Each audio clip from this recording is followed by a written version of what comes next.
And I have started the recording.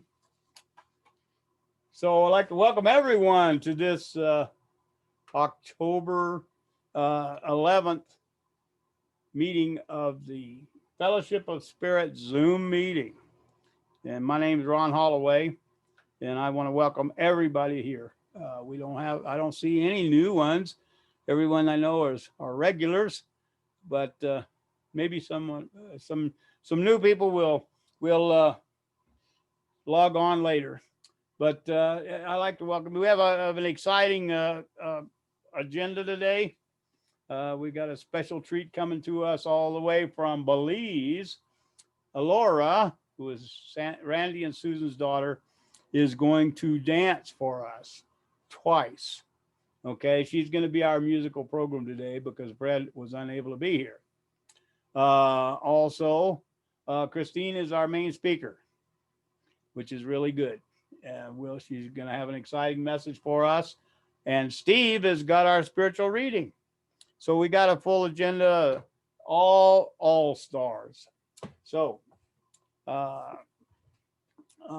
like to ask, where's Cynthia? Cynthia, will you pray for us?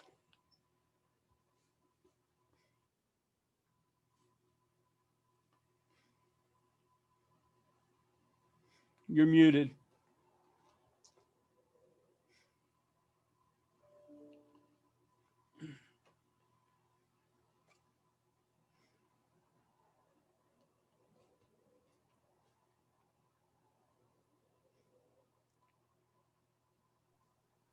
It's your space bar. There we go.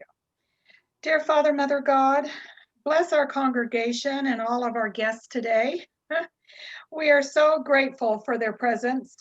We ask that you surround us with your loving white light and insulate us through this time in our world. We ask for your grace during this special time in which peace will descend upon our hearts and the Christ consciousness will be stronger in us than ever. And so it is, so mote it be. Thank you, Cynthia. All right. Susan where'd you go? Oh, there you are. Are you ready? Is Alora ready, you mean? Yeah, are you ready, Alora? Okay, let me tell everyone about Alora first, okay? Alora is a 20-year-old special needs child.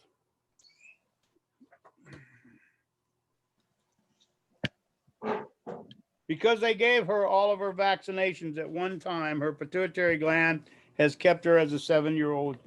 She did graduate from her primary school last year, taking in the special needs program.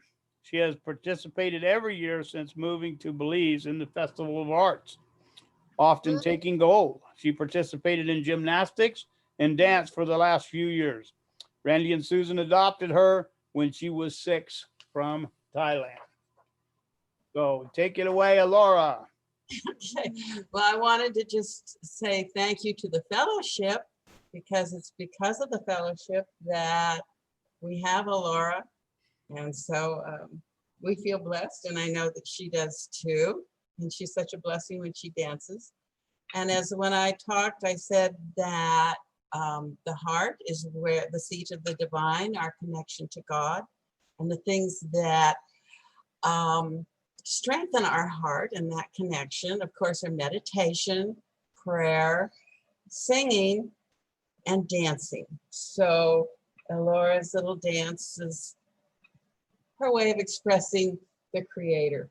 So she's going to be doing the Hawaiian dance from Lilo and Stitch now, and then after Chris talks, she's going to be doing an East Indian dance for us. So I need to go turn on the music and get back there so that they can see you. Okay. And let me get the music on.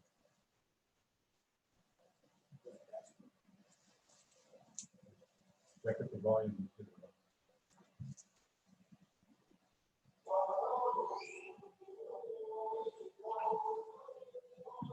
How's the volume on that?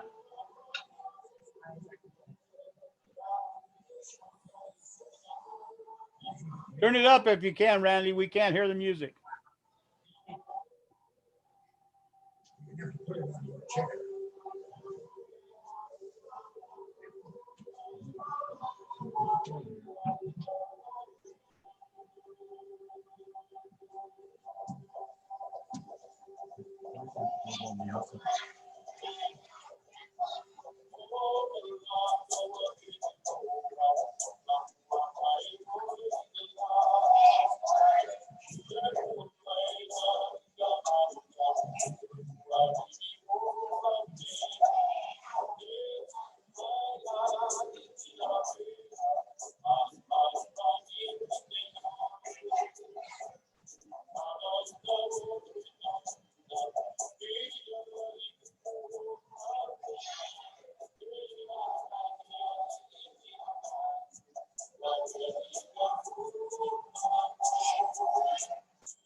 Wonderful, wonderful.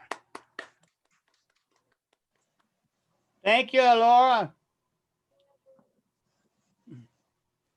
Yeah, Susan, I don't know.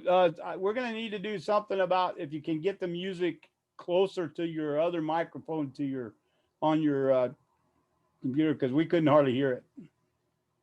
Next for the next one. Y'all have about probably over half an hour to work on it. So, okay. Good job, Laura. That It was was beautiful. beautiful. It was beautiful. Tell Laura what you thought about it. Very talented young lady, very talented. I'm glad to see you growing in your dancing. Beautiful and graceful.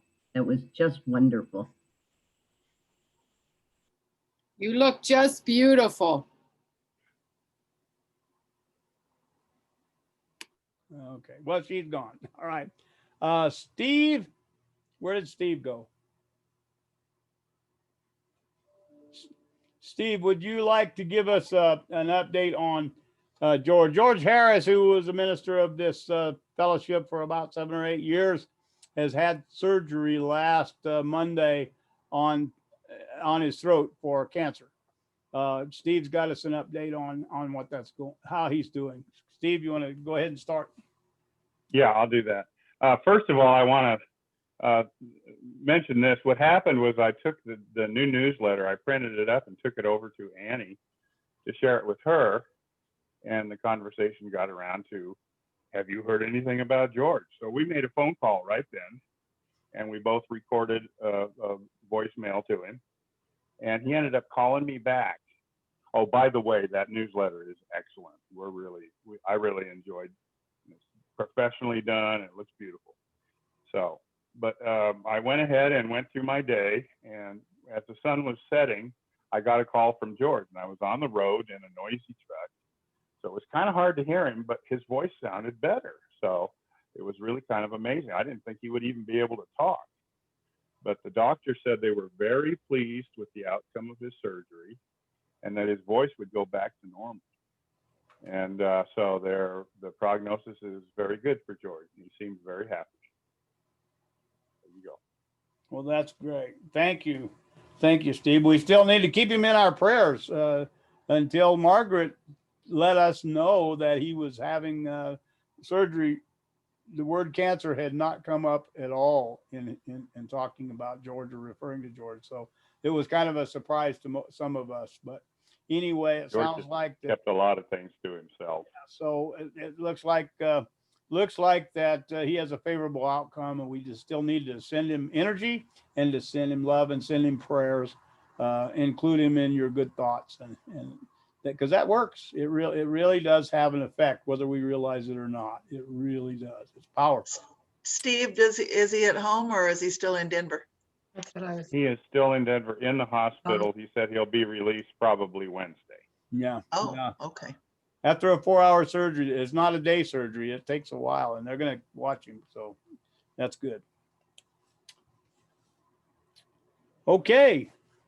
Steve, now you're for your second job. Are you ready for the spiritual reading? Yeah, I have to change my electronics here some so we don't have all the horrible feedback and stuff. So give me a minute here. Okay.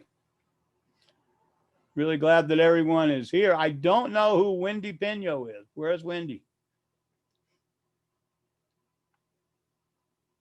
That's our daughter. Oh, okay. I didn't see her Okay. picture. So All right. I have here Hi. a picture of a cactus flower, which is beautiful, but just almost as beautiful as your daughter. But there she is. Hi.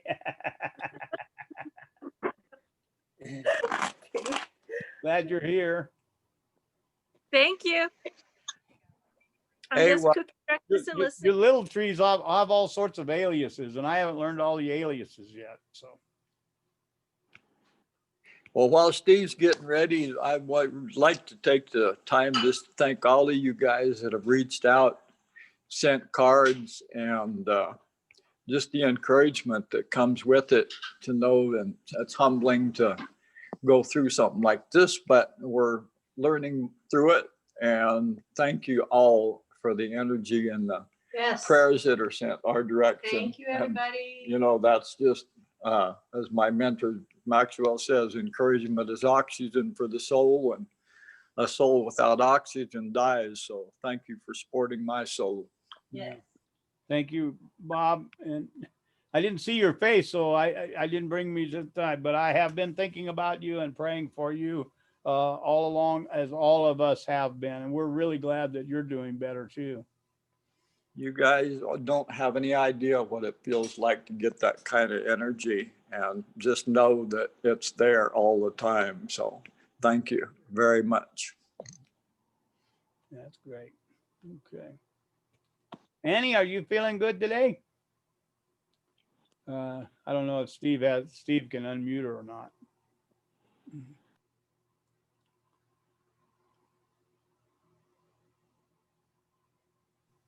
Okay, now can you you? don't have to ask.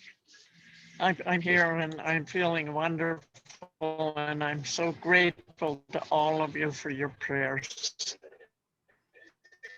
I'm just getting old. I do. Thank you, thank you, thank you. You lovely people, my second family. Love you so much. Well, we Thanks. love you, Annie. We do love you. I know that. I know that.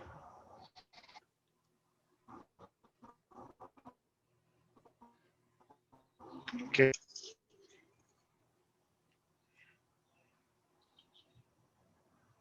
No response. Anybody hear me? Yeah, I can hear you, Steve.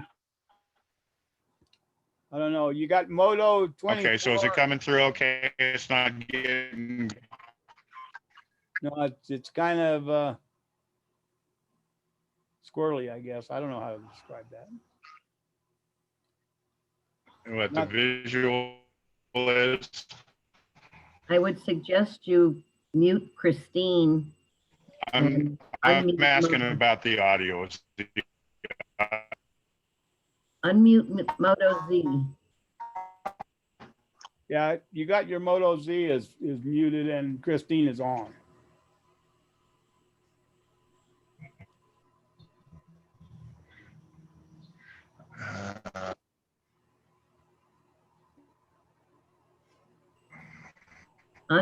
Mute the one that Annie was on and unmute Moto Z. Okay. Christine is my visual. We got visual on both of them. The computer that Annie's sitting at for my audio.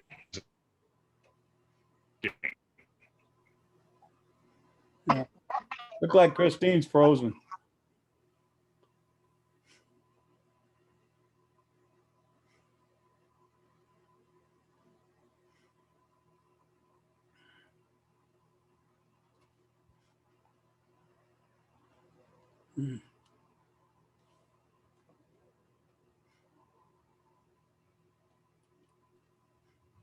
There we go. Talk now, Steve. Now, see. Have to do something.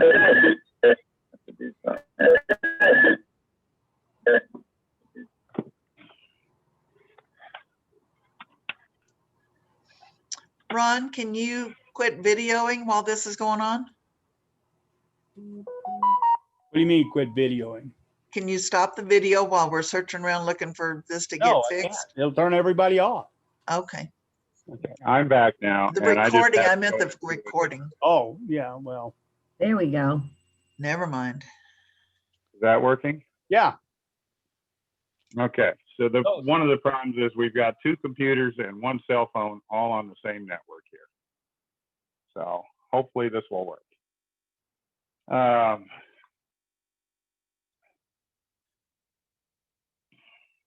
This is an article by Deepak Chopra. It's called "The Matrix is Real." Get my finger out of the way. Little bit about Deepak. He's probably the most visible popularizer of metaphysics. Maybe the second most popular one is Oprah Winfrey, and they both perform with meditations together, so it's kind of interesting. Also there's other popularizers like Carl Sagan and Neil deGrasse Tyson. They're doctors also, but they're PhDs in physics. Deepak happens to be an MD, and here's his little blurb. He's the founder of the Chopra Foundation, a nonprofit entity for research on well-being and humanitarianism, and Chopra Global, a modern-day whole health company at the intersection of science and spirituality. It's a world-renowned pioneer in integrative medicine and personal transformation. Chopra is a clinical professor of family medicine and public health at the University of California, San Diego, and serves as senior scientist with the Gallup organization. He is the author of over 90 books translated into over 43 languages, including numerous New York Times bestsellers. His 90th book, MetaHuman, Unleashing Your Infinite Potential, unlocks the secrets of moving beyond our present limitations to access a field of infinite possibilities. For the last 30 years, Chopra has been at the forefront of meditation revolution, and his next book, Total Meditation, which was released on September 22nd, will help to achieve new dimensions of stress-free living and joyful living. Time magazine has described Dr. Chopra as one of the top 100 heroes and icons of the century. You can find him on www.deepakchopra.com. And I'm sure many of you all have participated in his meditations. Ginny and I have too, and we recorded a lot of them. So if anybody wants any of those meditations, get in touch with me. So the article that he wrote is called "The Matrix is Real, and It is Here." It's special to the San Francisco newspaper. When the Matrix movies first gained immense popularity in 1999, the notion of an imaginary world in which everyone was enslaved seemed just that, imaginary. Pop culture didn't look deep enough to reveal that the ancient tradition of Maya, the Sanskrit term for an all-enveloping illusion that, for real, envelops all of us. When Maya was discussed, it belonged to an exotic worldview that no modern person in the West gave much credence to. I'm going to pause and shut the door so I don't get echo in my own ear.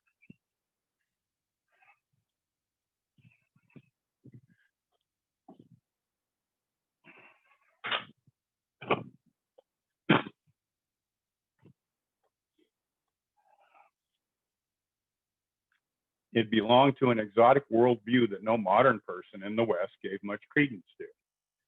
But that's how illusions keep us entranced, by making it seem, as in the brilliant movies, that the Matrix constitutes real life. Clearly, a better explanation is needed in order to convince the average person, not so much that we all live in a dream, spell, illusion, but that it can be escaped. I discuss what it means to escape the illusion in my new book, Total Meditation. Here, I'd like to give a capsule preview of why the real life matrix matters to everyone. The most necessary role of the human brain is to present a picture of reality that fits our needs, or to be more accurate, the needs of our ancestors in the hominid lineage. The primary need was for survival, which Darwinians break down into two elements, food and mating.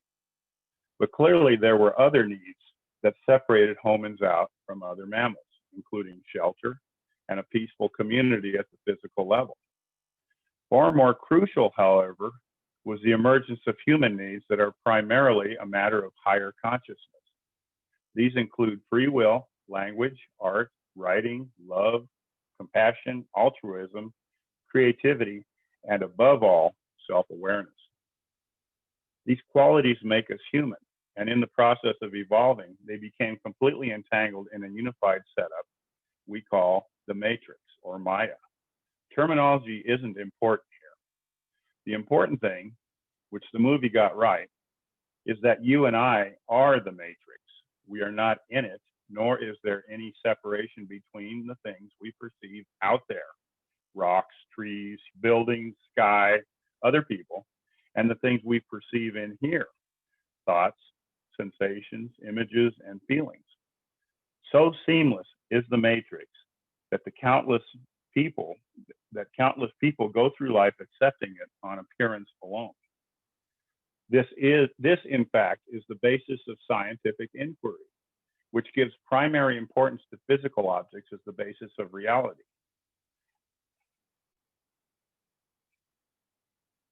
Oh, I see what's happening.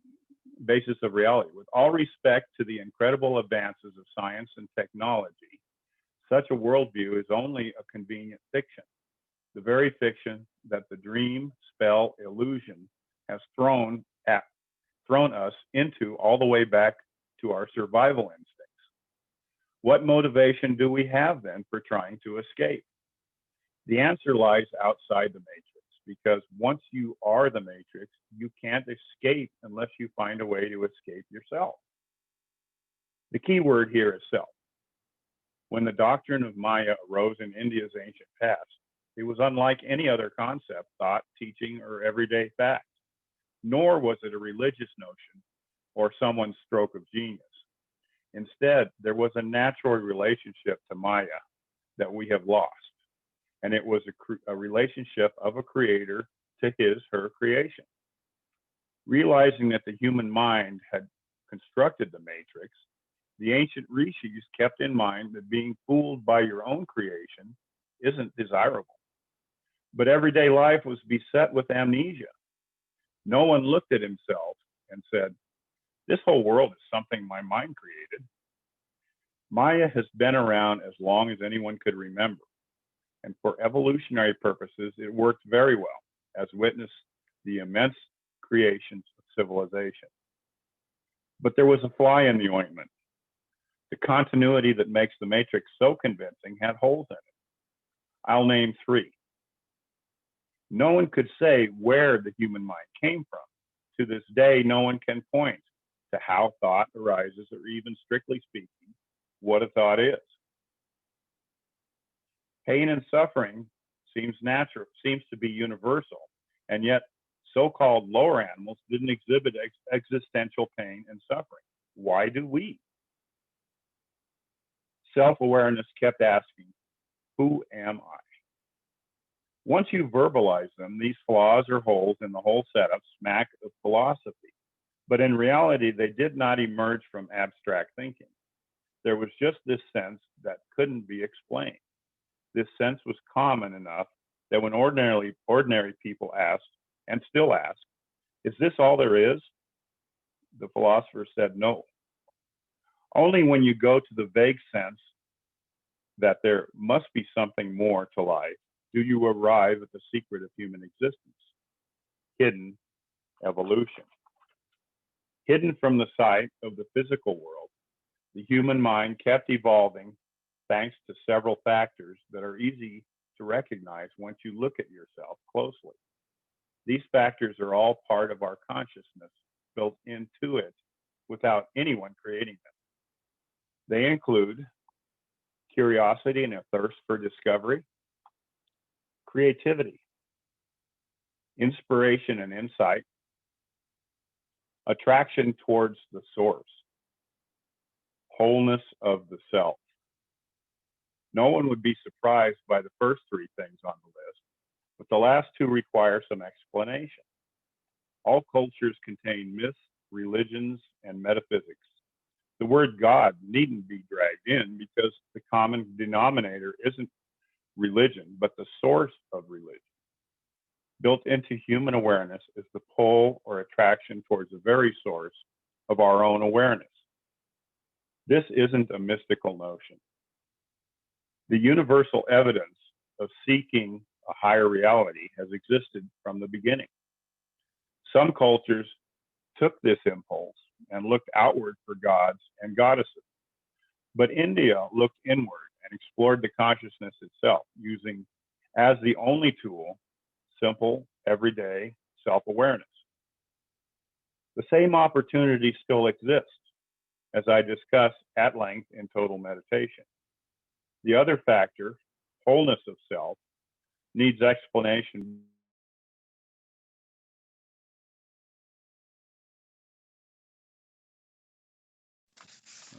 Phone call I had to dismiss. We are conditioned to occupy a divided and fragmented self. We identify with a reality divided into in here and out there, which makes sense when you have to hunt to survive.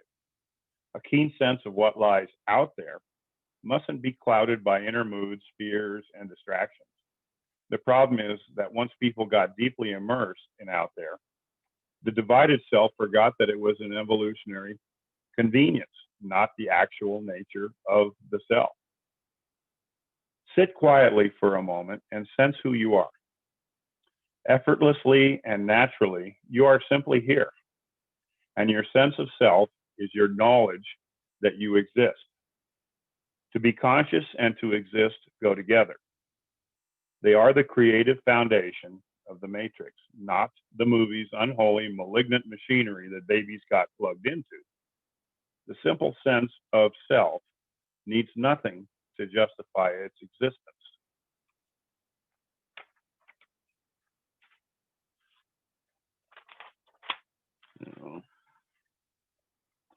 Between all the here it is.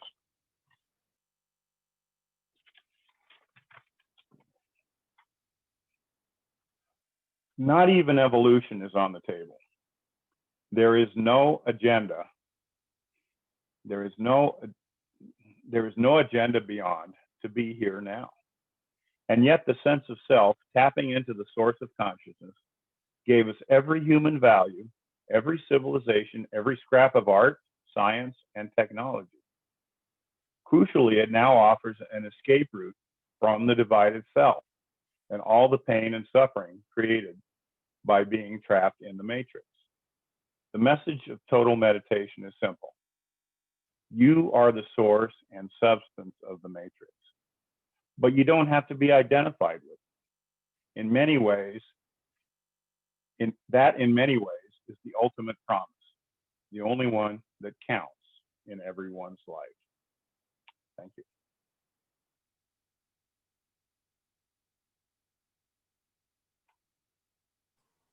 Thank you, Steve.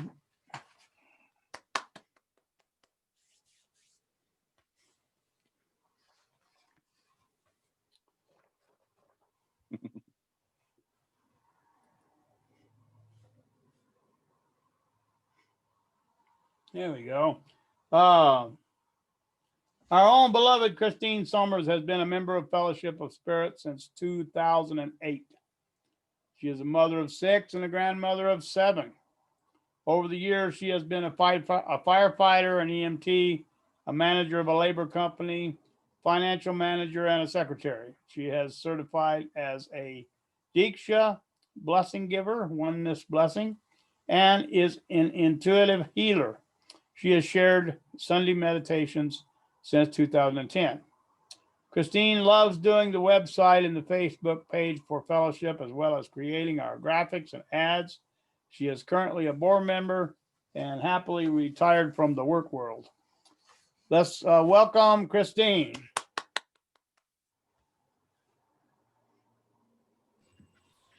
Thank you, and good morning, everyone. My talk is going to be a little shorter than Steve's was. But the title of it is A Journey to Sainthood. Most of you know I was raised as a Catholic. I loved all the rituals, the holy days, the teachings. I was constantly seeking the presence of God. And I can remember I wanted to be a saint, just like all the other saints that I had read about. I was constantly seeking God. I remember playing priest as a little kid, and I would line up all my toys and all my stuffed animals and my dolls. And they were the congregation, and I would go through the entire ritual. I'd act out the mass, and everybody had to pay attention. Another time, I can remember pretending I was a servant girl to Jesus at the Last Supper. And I loved doing that. I loved pretending I was with Jesus and serving him.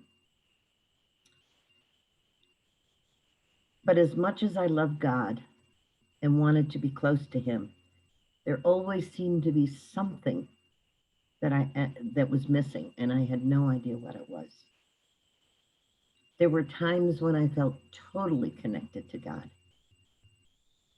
But there were also times that I felt as if I were in a desert. That feeling has been described by Eckhart Tolle as the dark night of the soul. He says that it is a term used to describe what one could call a collapse of a perceived meaning in life, an eruption into your life of a deep sense of meaninglessness. The inner state, in some cases, is very close to what is conventionally called depression. Nothing makes sense. There's no purpose to anything.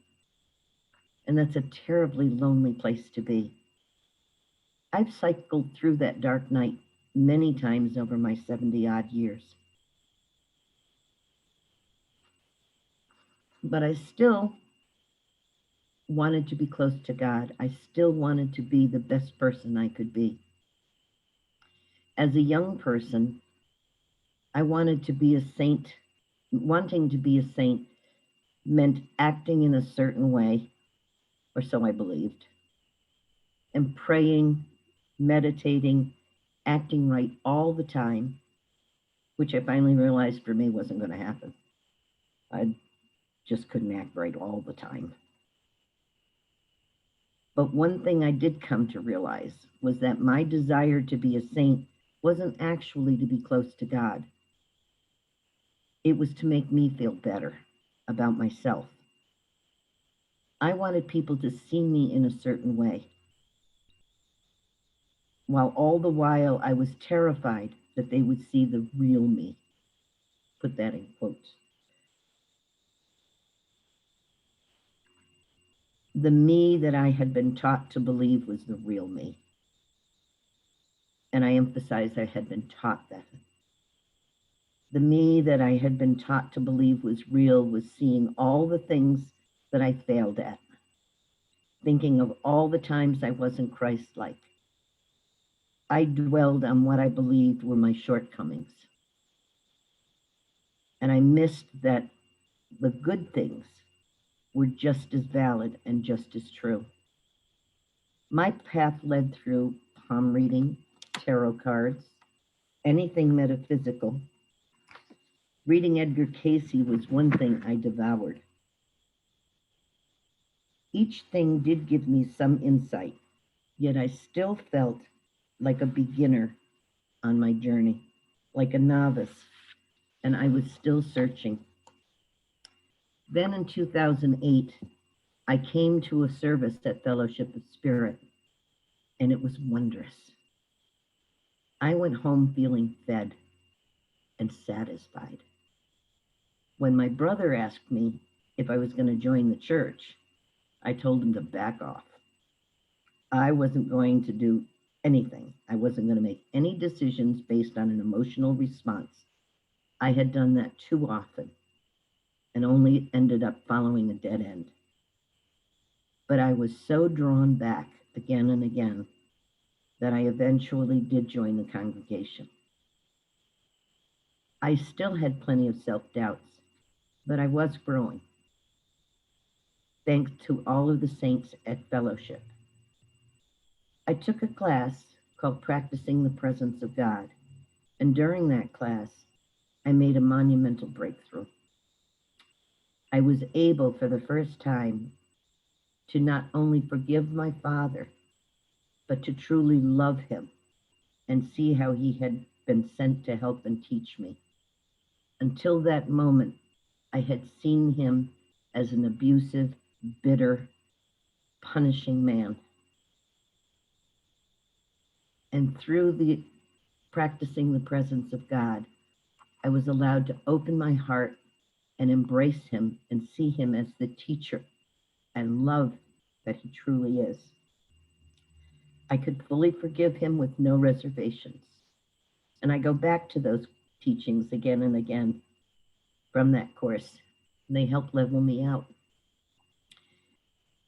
After a lot of introspection, soul searching, and prayer, my spiritual journey has moved forward a little at a time. I've realized that I'm not a beginner. I'm exactly where God wants me to be. I've been blessed by some mighty saints right here at Fellowship of Spirit. And when I look at all the love, all the prayers, all the faith that has been shared here, I know God is alive and well. Being one with each person in our congregation, sharing that divine spark, and knowing that it comes from the source of all wisdom.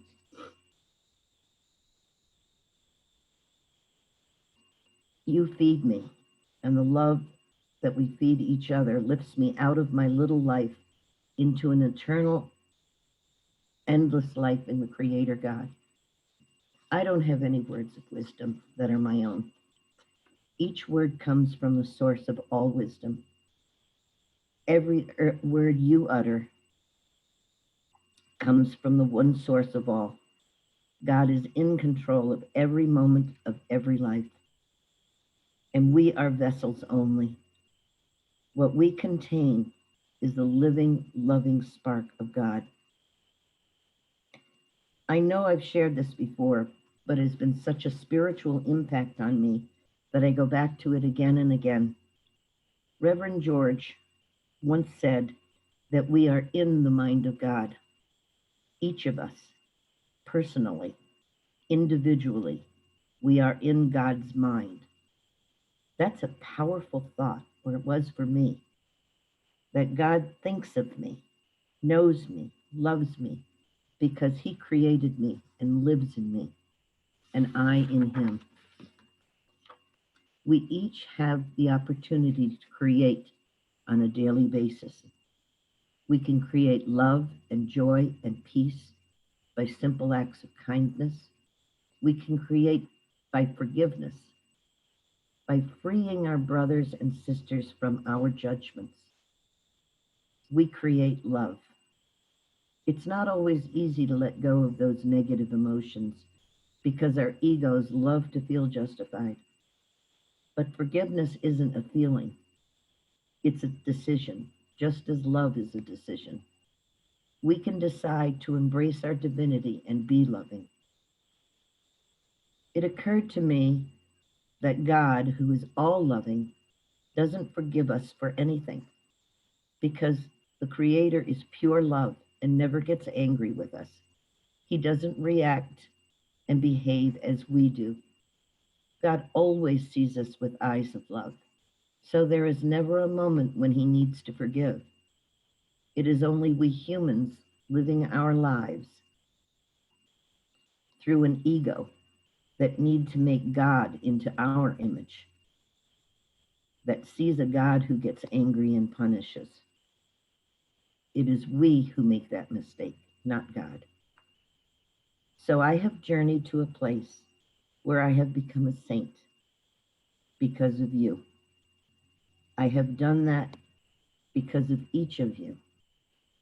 Your embodiment of God, your love, your compassion have transformed me.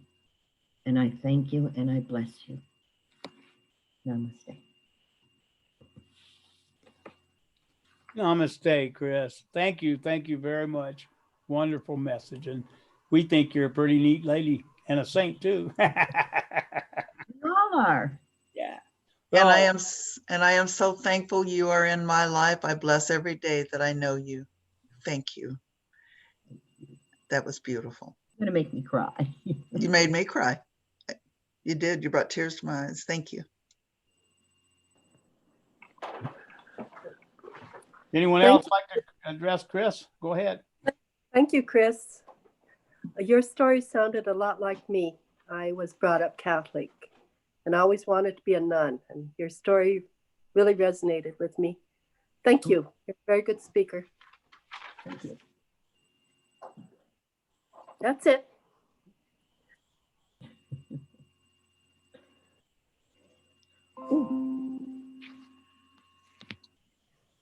Okay, well, if there's no one else, we have waiting in the wings the beautiful Alora to dance for us another dance. And so, Susan, when you are ready, let's go ahead and do it. See if you can turn up the volume some this time. You're muted.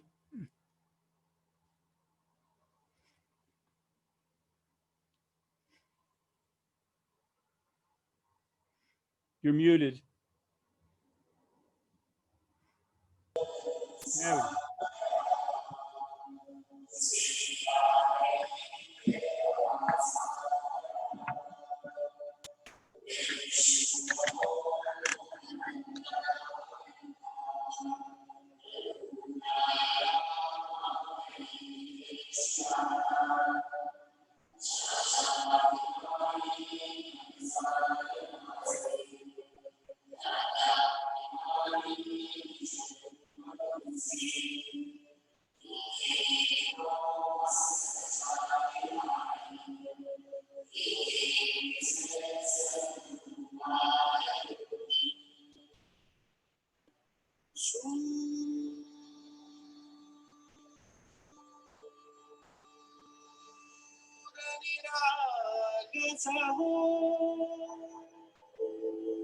Ganpati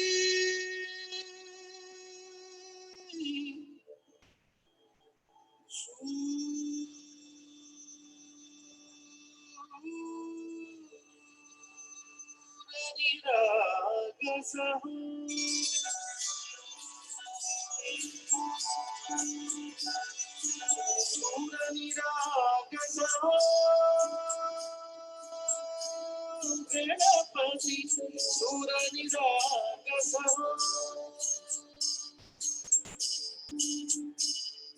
शुभनयना करुणामय गौरी श्री वरद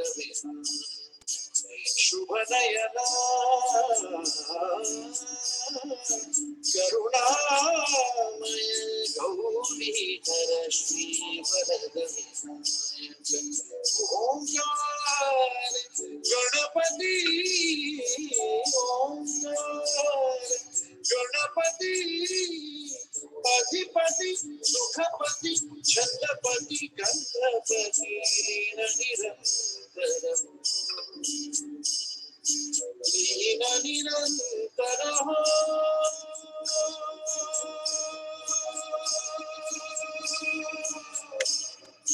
सूर निरागस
Ah, Beautiful, thank you, Laura.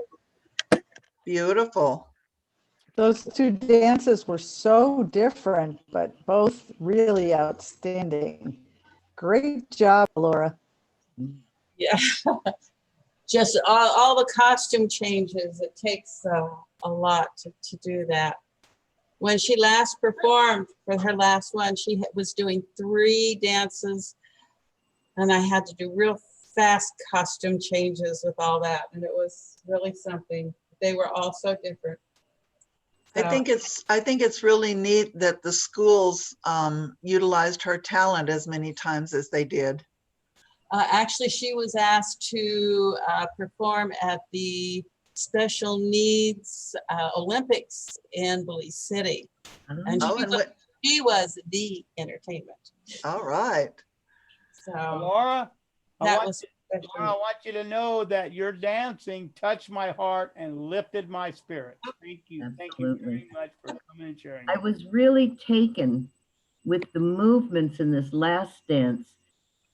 It looked like praise and speaking to God, and it was wonderful. Well, as I said, dance is your communication with the divine. This was a spiritual dance. And yeah, actually it was a spiritual dance. And she actually performed it at the East Indian Beauty Pageant last year. Wow. So lots of good things that she's been able to do. And part of it, just remember, is all because of you guys. And thank you very much for this little girl. Yeah, great I reminder. could see her happy. That's a great reminder for all of us to do what we can with what we have and where we're at. So thank you very much.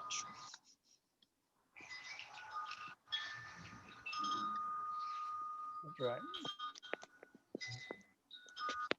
Okay, are there any announcements?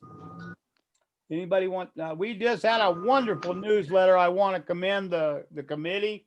Lily has, I hadn't seen her today yet, but Linda and Jerry and Chris, we thank you very much for the newsletter. It was very nice. Annie, we especially liked your addition to it. Thank you. Well, thank you. I feel it so strongly, truly.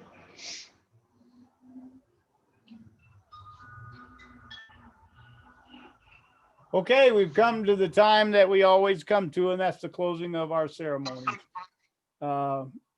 If anyone has anything to say them now.